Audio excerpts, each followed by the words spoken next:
Highly industrialised ஒரு ஸ்டேட்ல ம். வந்து அக்ரிகல்ச்சர் லேபர்ன்றது ஒரு பெரிய பிரச்சனையா இருக்கு. ஸோ ம். உதாரணத்துக்கு சொல்லணும்னா நம்ம வந்து இந்த பட்ஜெட் பட்ஜெட்டுக்காக கன்சல்டேஷனுக்காக தமிழ்நாடு முழுக்க பயணம் பண்ணியிருந்தோம். அப்ப பிரதானமா எல்லா ஊர்கள்லயுமே பிரதானமா விவசாயிங்க வச்சிருந்த ஒரு 2, 3 கோரிக்கைகள கண்டிப்பா வந்து இந்த விவசாய தொழிலாளர்கள் ஆட்கள் பத்தல, இல்ல கஷ்டமா இருக்கு, ம். கண்டுபிடிக்கிறது கஷ்டமா இருக்குல்ல, அதுக்கு செலவு அதிகமாகுது ம். அப்படின்றத வந்து முன் வச்சிருந்தாங்க. என்னதான் மாடர்னைஸ் ஆனாலுமே இன்னும் நிறைய வேலைகள் டிரான்ஸ்பிளான்டிங், நாத்து நடுறதா இருக்கட்டும், இல்லாட்டி முக்கியமா களை எடுக்கிறது, இந்த மாதிரி வேலைகள்லாம் ம். இன்னும் ம். ஹெவிலி ம். டிபெண்டன்ட் ஆன் மேனுவல் லேபர் தான். மக்கள் சார்ந்து விவசாய தொழிலாளர்கள் சார்ந்து இருக்க ஒரு விஷயமா தான் இருக்கு.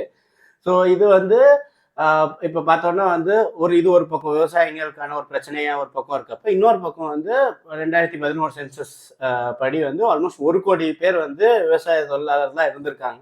ஸோ அது குறைஞ்சிருச்சா, என்ன ஆச்சு, இந்த ஜென்யூனாவே இந்த விவசாயிகளுக்கும் இந்த விவசாய தொழிலாளர்களுக்கும் ஒரு கான்ஃபிளிக்ட் இருக்கா, இல்ல அதை பத்திலாம் இன்னும் நல்லா டீட்டெயிலா நியூவான்ஸா புரிஞ்சுக்க வேண்டிய ஒரு தேவை இருக்கு. இந்த ப்ராப்ளமை புரிஞ்சுக்கணும்னா இந்த நியூவான்ஸை புரிஞ்சுக்க வேண்டிய தேவை இருக்கு.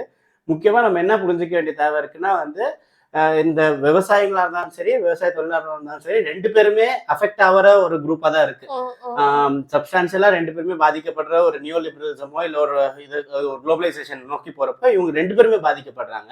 ஆனா என்ன கிரவுண்ட் லெவல்ல என்ன நடக்குதுன்னா, இவங்க 2 பேருமே சண்டை போட்டுக்கிறதுக்கான ஒரு கான்ஃபிளிக்ட்கான ஒரு கேவாஸாவே இருந்துகிட்டே இருக்கு. ஸோ இதை பத்தி டீட்டெயில்டா நம்ம இன்னைக்கு